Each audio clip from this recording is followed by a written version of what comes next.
Hello and welcome back to AP World History Modern. Today we're going to begin our second day looking at Africa.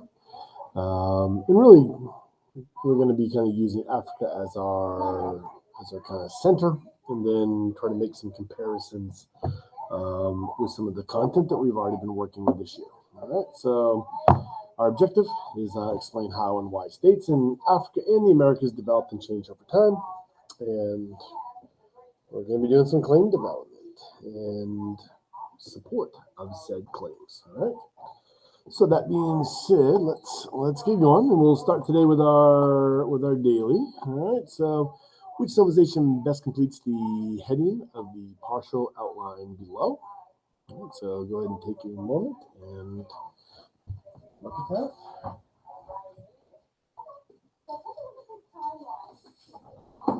All right. So hopefully you got the correct answer as Mali. That was right out of your reading from last night, right? All right, next question. Which statement about the Sahara Desert is most closely associated with West African civilization of Ghana and Mali? So take a moment. And all right, its correct answer is salt. Mined, right? So salt was mined in the Sahara Desert. Then it was brought south by people like the Berbers and the Tuaregs, and right brought south into kind of regional trade centers such as Gao, or probably most famously is Timbuktu, right? Where it was then sold in exchange for gold, right? Gold comes from the south, right, coming down in the tropical rainforest on the southern part of West Africa. So technically, neither gold nor salt are from Mali, right? Both are brought into Mali, right? And right, so it's simply where they're exchanged, right? It's where the transaction takes place. All right, which factor contributes to Mali becoming a wealthy kingdom? So take a moment and read through them. All right, and hopefully that's probably too easy after that last one. Gold and salt. All right, so today, once again, we're using Africa and the kingdoms and empires, right, that we talked about yesterday, kind of using that as our center, and then we'll, to do a claim building activity. All right, so we're gonna start by writing a thesis, or I guess one of the second things we're gonna be doing is writing a thesis that answers the following prompt. So let's say that this is our prompt. Develop an argument that evaluates how one or more states or empires established authority between 1250 and 1450. All right, so what do we need to do? First off, we need to figure out what exactly the prompt is asking. There's an old saying, what does AP stand for? AP stands for answer the prompt. All right, and anything you do that is not answering the prompt isn't going to earn you any credit. So I could look at this and I could think, oh, I know Louis XIV and builds Versailles, and maybe come up with 3-4 facts about that. And all those facts are going to be great and specific and detailed, but not a single one of them answers the prompt, right? So you will not earn any credit unless you are answering the prompt. So it's always good to make sure you know exactly what this is about, right? So what are we looking for here? One or more. Right, one or more. We know that that's what. All right, one or more states or empires. One or more states or empires. All right, one or more states or empires. So why does this matter? Because if you might want to start talking about, I don't know, the Mongols, right? If you want to. Probably a nice, easy one to kind of think of. The Mongols are a very pastoral nomadic group. If you're talking about them as the Mongols, right? And they're not establishing authority as a state or empire, right? If you're talking about them as a pastoral nomadic group, So, that's if you want to talk about the Yuan, or the Ilkhanate, that's different, right? But so we do have some limitations here put on by this verbiage, states or empires. establish authority. All right, we're talking about establishing authority. So everything that I write about has to be about how states or empires establish authority. And then there's a limiting feature here. Right? There is a limiting clause. Right? So right, there is a limitation. All right, and that is from 1200 through 1450. So whatever I do talk about, when I get into my specific facts, I need to make sure that it falls within that time frame. Give or take, not very much wiggle room. All right. So how am I going to do this? All right. The first thing I need to come up with is a category of analysis. All right. How am I going to answer this question? I need to come up with my categories of analysis. So, all right. Categories of analysis. You know, and it's always good to try to come up with three. Right? Three's a good one. That's 3 body paragraphs. Every category analysis will become a body paragraph, right? So I need to come up with a category of analysis. So what is a category of analysis? I know I've talked about this in class, but who knows? Maybe you were absent the day we went over this, right? So in this class we have themes, right? Right, we have themes, right? We have, and let me kind of scoot this up a little bit. All right, so in this class we have themes. H-E-M-E-S. I spelled the word themes wrong. All right. In this class we have themes. Those themes are economic, right? Governance, culture, and social, and technology, or technological innovation.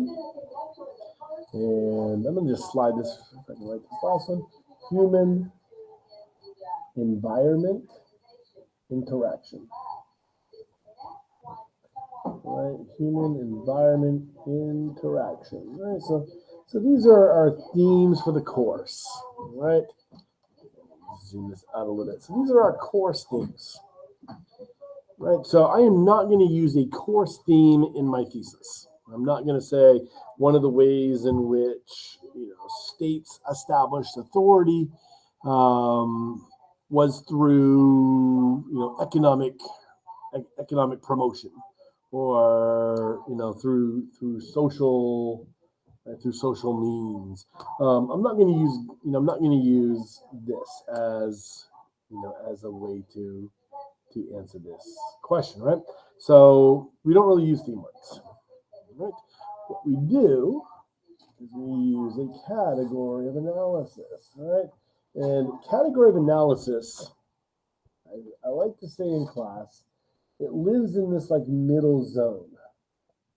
All right, so let me draw the middle zone where a category of analysis lives. All right. It lives in this middle zone between the themes. All right, between the themes. And by themes, I'm not talking about the Byzantine empires. I'm not talking about the Byzantine Empire. But it lives between these themes and facts. Okay, so what do I mean by that? What I mean by that is, a fact would be, for, let's say, culture, that, within the Mali Empire, just to the southwest of Timbuktu, was the Djenné-Rubber Mosque, right? That mosque that was built by an Andalusian architect, right? And I can kind of go on and on about that, right? That's a fact, right? Specific fact. If you remember that vocab word for the name of a merchant in the Aztec Empire, right? That would be a fact. If you remember that'd be a fact under economic. Or it could also be a fact under social, because it does talk about that title as part of a merchant class, and then where that merchant class was in the larger social hierarchy of the Mexica or Aztec. Those are facts, right? A category of analysis lives in this middle ground here, right? So, right, category of analysis lives here. Right, category of analysis. Right, category of analysis lives in here. And as I always like to say in class, one level of specificity below a theme word. All right, one level of specificity below a theme word, and then one level of specificity above a fact. Okay, so I'm not going to talk about the fact that Timbuktu is a location and where gold and salt were exchanged within the Mali Empire, right? That's a fact, right? That would be a fact within, possibly economic, right? Or maybe governance, possibly, right? Depending on how I was going to explain that. So, right, one level of specificity above a fact, right? So I should never see a specific fact in that thesis, right? Because our category of analysis is what's going to be in your thesis. All right. So with this in mind, what are some categories of analysis, right, that you would use, or you could come up with, to develop an argument that evaluates how one or more states or empires establish authority from 1200 to 1450. And if you're watching this at home because you weren't at class, you can go into your Google Doc, right, and come up with 3 different categories of analysis. Right, try to come up with 3 different categories of analysis. And if you're doing this from home, you're welcome to use your notes, right, from your Straya readings. I also put a Google Doc in here, just an Africa Americas comparison. If you remember that, like, Dar al-Islam claim building activity, thesis building activity that we did, you're welcome to read through this. This just gives you a bunch of facts about Africa and the Americas. And if you can kind of group them together by similarity, then you're probably grouping them into a category of analysis. All right. So use that as a helper if you want. I also kind of linked in the Americas comparison chart as well, because that can work too. All right. So what are some categories of analysis? All right, come up with 3. So go ahead and pause for a minute and try to come up with those. And after you come up with 3, then go ahead and hit play again. All right. So hopefully you paused and try to come up with some examples yourself. Okay. And what we're going to do now, right, is just kind of look at these, right? So what are some categories of analysis? So in class, we did we basically just went into a breakout room, and your classmates, they came up with them and shared them, and we shared them together. So I'm going to give you some categories of analysis that came up in class this morning. All right. So 1, the protection and promotion of trade routes. Protection and promotion of trade routes. All right. Protection and promotion of trade routes. And one of the strategies that the kids told me they used to come up with this is they thought of a specific fact, and then they kind of worked their way up, right? So they came up with a fact, identified what the theme word was, and then try to come up with a way that was kind of that middle ground. Or a lot of kids came up with 2 facts, but they try to use a fact from a different society, right? So they may have come up with a fact, like, let's say, for example, the Djenné Mosque in Mali The Temple of the Sun in Cusco, the Temple Mayor in Tenochtitlan for the Aztec, the Church of St. George in Ethiopia, right? So there's 4 separate facts. So they came up with 4 facts. They then come up with a theme. So that's culture. And then what's a way that you could describe that? That's kind of in the middle, right? The creation of monumental architecture, right? So that then becomes a good little category of analysis, right? Creation of monumental architecture, or religious monumental architecture, right, as a way of establishing state authority. All right, so that's one that was come up today. What's another one that was a good one that came up today? Some kids want to talk about Timbuktu as a place where gold and salt were traded. Kids want to talk about, because they read about in Strayer, about the city of Tenochtitlan, and the merchant activity that took place there at that religious center. So they came up with this, right? Promotion of trade centers, right? So one way in which empires and states establish authority is through the promotion of trade centers, right? So there's that. Another one, right? This was kind of I think we had to bounce around a little bit to kind of get to this one, because I just kind of write them down on this as the kids come up with it. Overcome geographic limitations and barriers through state-sponsored infrastructural projects. And I think the fact that they were talking about was like the aqueducts in the Andes, for the Inca and for the Aztec, right? That's kind of a similarity. Another kid had said use of terrace agriculture, right? So that's a state-sponsored infrastructural project. The building of terraces in the Andes for the Inca, in Ethiopia, right? And in southern China for the Song, right? So that's a good one where they kind of did a triple similarity, right? So a triple comparison, with what their facts were, right? So what else? This was one that came up, use of religion to justify rule. And they talked about the Mexica and the Aztecs with human sacrifice. They talked about the Sapa Inca, right, in the Andes, right, the Incan Empire. I think even one kid talked about how the Hausa adopted Arabic writing, right, as a way to using religion to support their rule. That was really good. All right, and then just some other things that came up.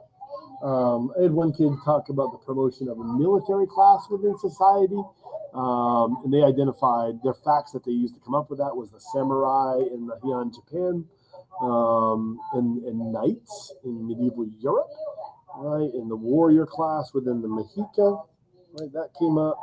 And another one that came up was the promotion of a merchant class, right? So you do have some examples where this could be a difference, right? So some societies, right, will not promote and support the rise of a merchant class, because the reality is that a lot of them will generate excess wealth, and with wealth comes influence.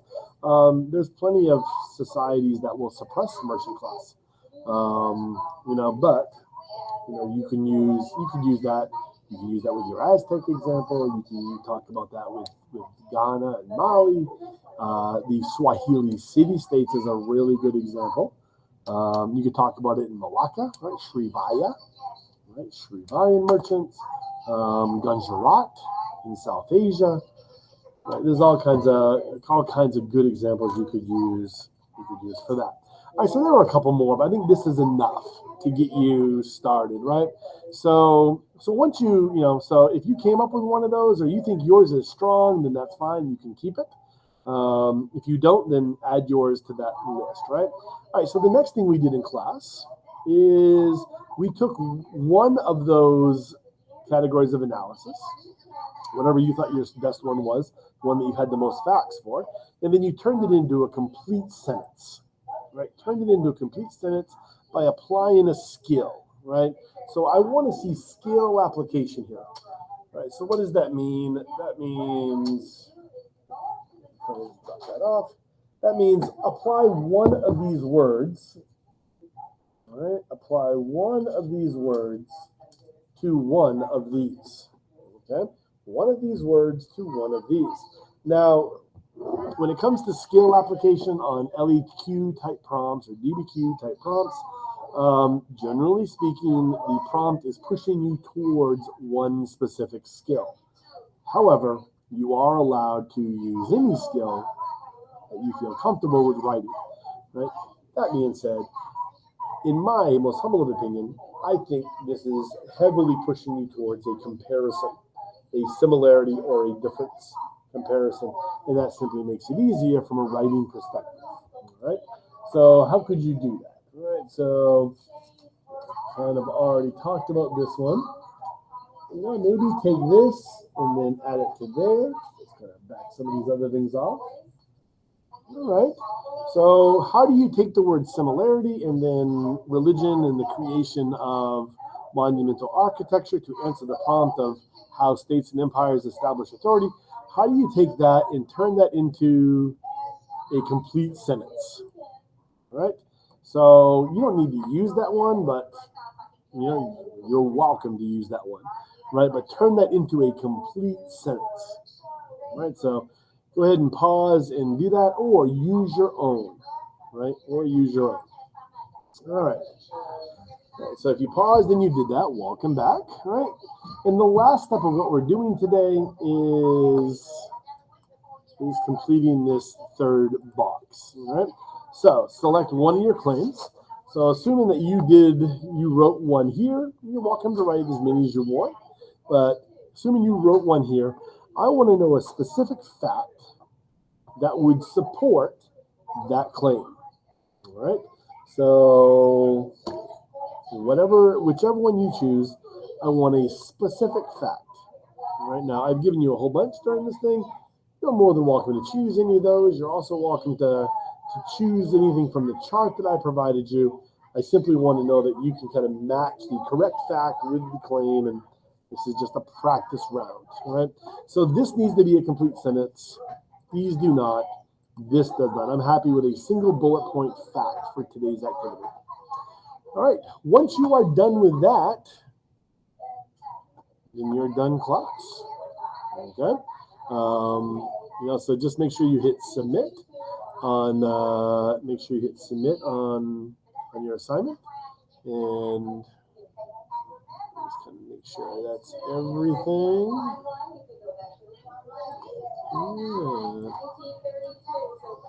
Hold on just 1 second. But yeah, you're welcome to just hit submit when you're done, and we are good to go. All right. I'm just trying to, somehow I ended up closing up my thing. All right, so let's just do a quick little debrief. All right, so states form for many of the same reasons and keep power in many of the same ways. All right, so be able to make comparisons with evidence. That's what we just did. Identify examples of outside cultural influences, right? And this isn't really anything that you could have used, right? I mean, it is something you could have used, we just didn't talk about. Talked about that diffusion of things how these influences get adopted, what are the evolving role of these influences. Also really good kind of angles of attack, right? And in thesis, right, you got to make sure that's a solid category of analysis with skill application, and then your evidence is then being used to apply that skill, right, as you go on. All right, that is all for today. Sapriati.